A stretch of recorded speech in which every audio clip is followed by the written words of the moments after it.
삼성 역시 제2의 삼성전자를 이 사업부에서 목표하고 있기 때문에 계속해서 성장을 탄탄하게 하던 와중에 지금의 주가는 역사상 밸류에이션 최하 수준이기 때문에 성장성은 그대로 있는데 밸류는 최저다, 즉 너무 싼 위치에 있다.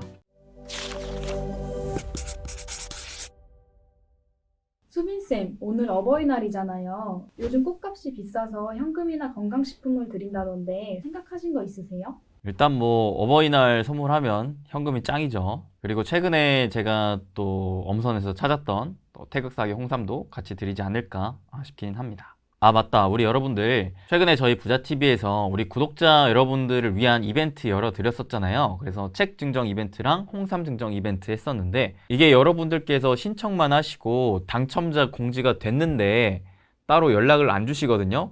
지금 상품이 한 절반 정도 남아 있어요. 지금 부자TV 커뮤니티 글 보시면 당첨자 공지 배너 올라가 있으니까 거기에서 내가 당첨됐는지 안 됐는지 확인하시고 당첨된 분들은 그 댓글에 1:1 문의 카톡방이 있으니까 그쪽으로 연락 주시면 저희가 배송해 드리도록 하겠습니다. 오늘의 주제는 뭐예요? 오늘은 우리 큐피디님이 기다리셨을 내용을 할 것 같은데 사실 큐피디님이 제약바이오를 굉장히 좋아하세요. 그래서 틈틈이 저한테 제약바이오 어떻게 되냐 이런 질문 많이 해주시는데 저는 사실 제약바이오는 그렇게까지 선호하진 않아요. 물론 여러 번 투자를 해봤긴 했는데 아무래도 어느 정도의 실체가 없이 기대감 꿈을 먹으면서 가는 종목군들인 만큼 우리가 당장에 보이는 게 없기 때문에 투자하기 좀 까다로운 건 맞거든요.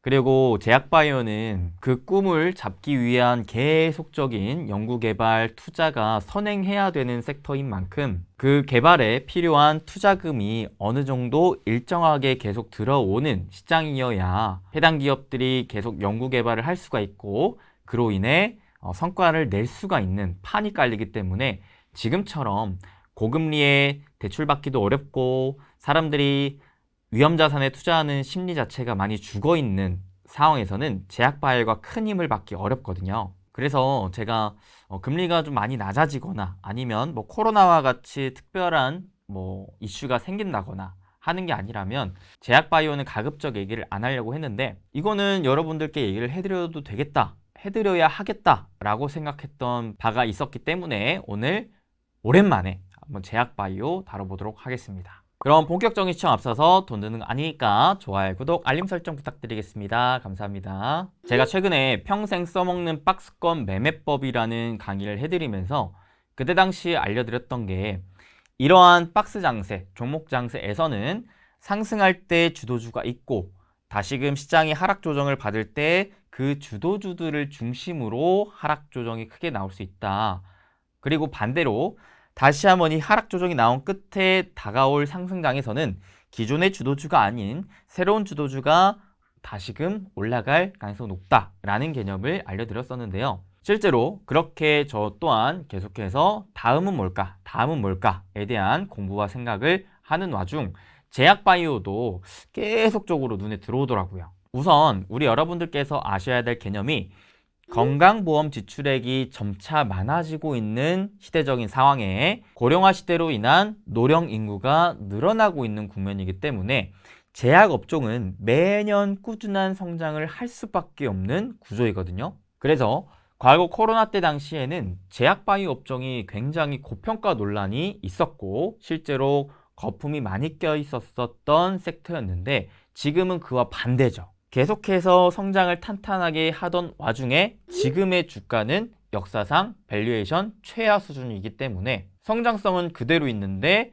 밸류는 최저다, 즉 너무 싼 위치에 있다 라고 보여지는 게 지금의 제약바이오인 것 같습니다. 실제 최근 제약바이오 주요 기업들의 1분기 실적 발표가 나왔는데요. 지난 1분기 삼성바이오로직스, 유한양행, 한미약품, 종근당, 대웅제약과 같은 굵직굵직한 기업들의 실적이 매출, 영업이익 모두 순조롭게 증가한 모습이 연출되었습니다. 심지어는 삼성바이오로직스 같은 경우 1분기 연결 기준 매출액이 약 7,200억, 영업이익 기준 약 1,900억 정도 수준으로 전년 동기 때보다도 약 40%의 매출 성장을 이뤄냈거든요. 삼성바이오로직스 같은 경우 어떤 사업을 주로 하느냐?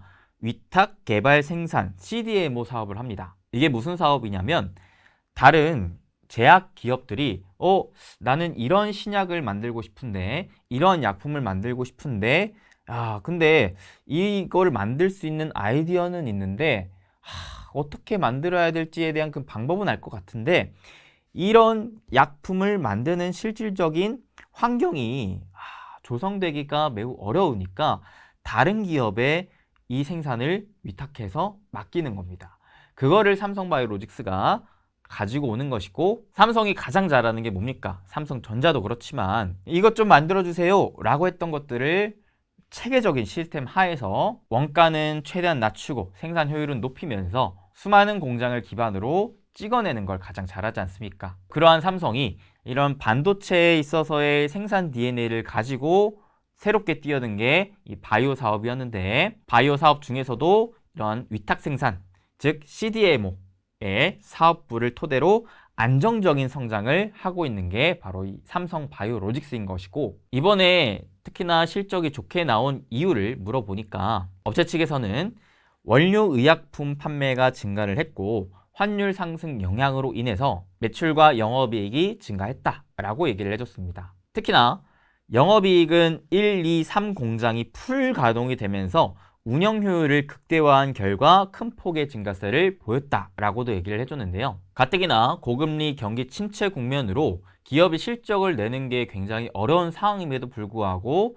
이렇게 공장을 풀 가동하면서 매출과 영업이익이 성장세를 나타내고 있다? 이런 기업을 둔 기업의 총수, 회장은 어떠한 생각을 가지고 있을까요? 바로 이 기업, 이 사업부를 더 키워봐야 되겠다라고 생각을 하지 않을까요? 또한 이 분야에 적극적인 투자를 해야겠다라고 생각하지 않을까요? 그래서 최근 삼성의 이재용 회장 움직임을 보아하니 이 삼성바이오의 힘을 싣는 움직임을 보여주고 있었습니다. 최근에 이 회장이 미국으로 방문을 한 뒤 J&J, BMS, 플래그십, 파이오니어링, 바이오젠과 같은 글로벌 빅파마, 바이오 벤처 인큐베이션 회사의 CEO들과 연쇄 회동을 가져가고 있다고 하는데요. 이러한 회사들은 예전부터 삼성바이오로직스와 파트너 관계를 지속해왔던 기업들로서 앞으로의 삼성바이오 사업 경쟁력 강화 및 신사업 발굴을 위한 상호 협력 방안을 논의한 것이라 밝혀지고 있다고 합니다. 그만큼 지금 이 회장은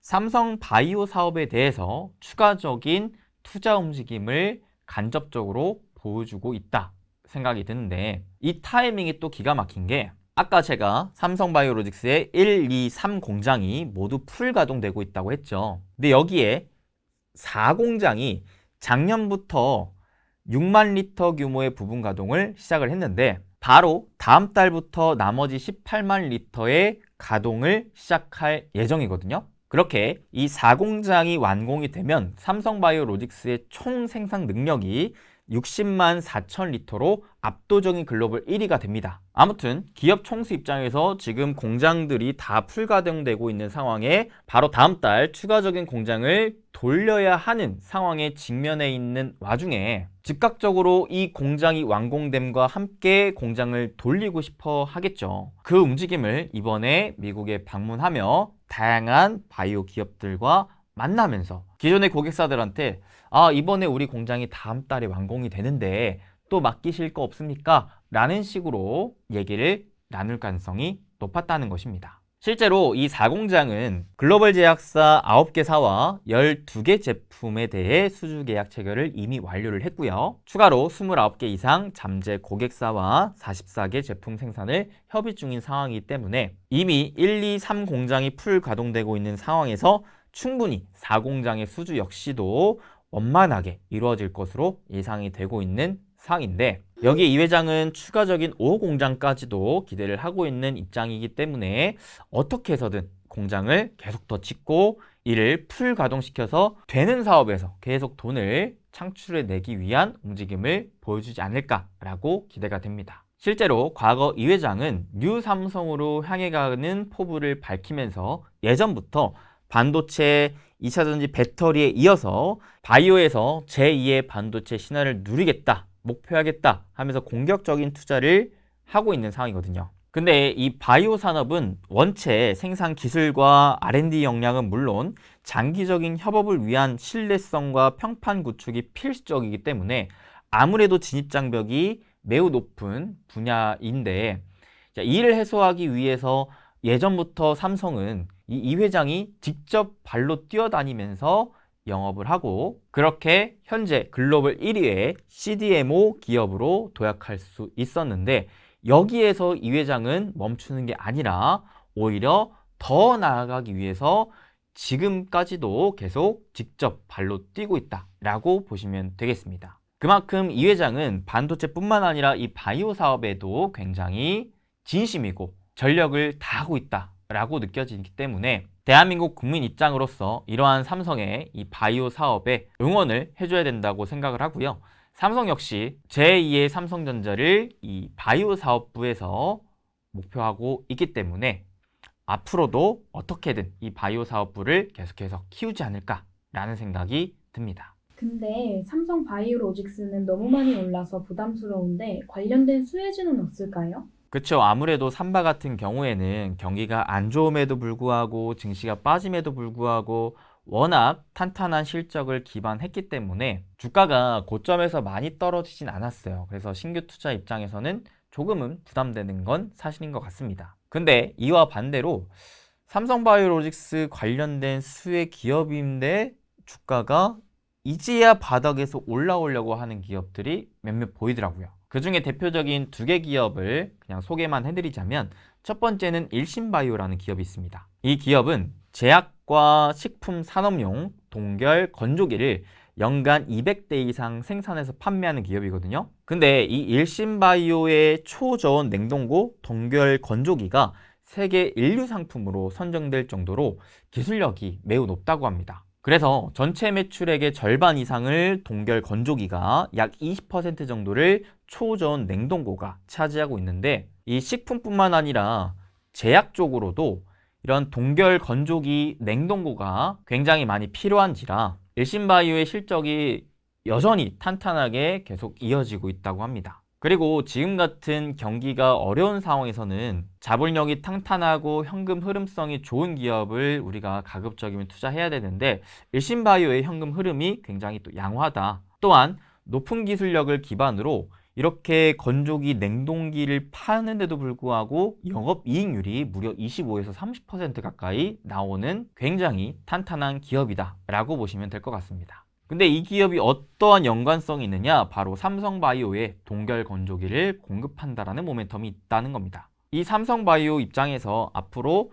4공장이 완공되면 그 건조기를 또 새롭게 들어와야 되지 않을까요? 네, 그런 흐름에서 추가적인 이익이 발생한다라는 이제 기대감을 가지면서 이제 공부를 해볼 만한 기업이라고 생각이 드는데, 최근에 차트상의 흐름을 보니까 제가 바로 직전 영상에서 매수의 최적의 타이밍이라는 강의를 해드렸었는데, 거기에서 제가 30주선에 대한 포인트를 기준으로 삼아 드렸었잖아요. 이 종목의 최근의 주가 흐름이 바로 바닥권에서 그 30주선을 돌파하고 딱 지지받고 반등하려고 하는 2번 매수 패턴에 위치한 상황이기 때문에 단기적으로 수급이 좀 들어온다면 추가적인 탄력성을 기대해 봄직하지 않을까라는 생각을 가져봤습니다. 그 다음에 두 번째는 서린바이오라는 기업인데, 이 기업은 사람이나 다른 생물체에서 유래된 것을 원료로 해서 제조한 바이오 의약품을 연구 개발하는 바이오 인프라 사업과, 그리고 치매 조기 진단 키트, 그다음 헬스케어 위생살균 솔루션 사업을 하는 기업입니다. 근데 일신바이오에 비해서는 아무래도 특출난 기술력이 있다고 보기는 어렵기 때문에 영업이익률은 많이 낮아요. 대신에 꾸준한 이익 성장세는 나가고 있는 탄탄한 기업입니다. 얘는 어떠한 관계성이 있느냐? 삼성바이오로직스에 원재료를 납품하고 있고 mRNA 기술을 공급하고 있는 상황이기 때문에 얘 또한 삼성바이오로직스의 추가적인 성장에 발맞춰서 나아갈 수 있을 만한 기업이라 보여진다. 두 기업 모두 제약바이오 관련 기업이긴 하지만 워낙 탄탄한 실적과 현금 흐름성을 바탕으로 둔 기업들인지라 지금과 같이 고금리 경기 침체 국면임에도 불구하고 내가 제약바이오에 굳이 투자하고 싶다 하시면 소액으로 관심을 가져볼 만한 그런 기업이 아닐까 생각이 들어서요. 제가 이 삼성의 이재용 회장의 움직임이 없었다면 제약바이오 강의 안 했을 겁니다. 근데 원체 투자에 있어서 가장 중요한 건 뭐요? 돈의 흐름이요. 돈의 흐름 중에서도 가장 중요한 건 국가의 정책적인 방향성과 대기업들의 투자의 움직임인데, 이 대기업의 투자 움직임에서 우리나라 기준으로는 가장 중요한 게 아무래도 삼성의 움직임일 수밖에 없는데, 그 삼성의 총수인 이재용 회장의 움직임이 이 바이오 쪽에 최근 움직임이 나왔기 때문에 아무래도 이거를 얘기 안 할 수가 없어서 꺼내 들었다라고 얘기를 드리겠습니다. 우리 여러분들, 제약바이오는 제가 봤을 때는 국내의 수많은 섹터 중에 가장 어려운 분야라고 생각을 합니다. 그만큼 이곳에서는 하이 리스크, 하이 리턴이 나오는 sek터라고도 볼 수가 있겠는데, 내 많은 개인 투자자분들이 그 하이 리턴 몇몇 제약바이오 종목군들 중에 100%, 500%, 1000% 이렇게 단기간에도 급등한 종목군들만 봤다 보니까 제약바이오를 너무나 사랑하시는 분들이 많은데, 근데 그런 종목군들은 거의 1%에 불과하다고 보셔야 되고, 그만큼 반대의 리스크도 충분히 크다라는 것을 생각을 해야 되기 때문에 여러분들께서 제약바이오 투자를 할 때는 정말 더 신중하고 더 조심스럽게 해야 된다라는 얘기를 꼭 드리면서 오늘 영상 마무리해 보도록 하겠습니다. 그리고 우리 멤버십 회원분들, 지금 부자TV 5월 멤버십 카톡방이 오픈이 되어 있는데 아직 입장 안 하신 분들이 있는 것 같아요. 멤버십 부자행복이 등급을 가입을 하셨는데 아직 카톡방에 입장 안 하신 분들은 유튜브 부자TV 채널에 멤버십 커뮤니티 카테고리 클릭하시고 멤버십 카톡방 링크가 있는 게시글을 확인하신 다음에 참여 코드를 입력하여 입장해 주시면 되겠습니다. 오늘 말씀드린 내용도 저를 절대 맹신하지 마시고 여러분들 스스로 이를 기반으로 다시금 공부해 보신 다음에 현명한 투자하는 데 참고해 보시면 좋을 것 같습니다. 그럼 저는 이만 물러가도록 하겠고요. 영상 도움 되셨으면 잊지 마시고 좋아요, 구독, 알림 설정 한 번씩 부탁드리겠습니다. 저는 다음에 더 좋은 정보와 영상으로 찾아뵐 수 있도록 노력하겠습니다. 여러분 항상 건강하시고 행복되세요. 뿅.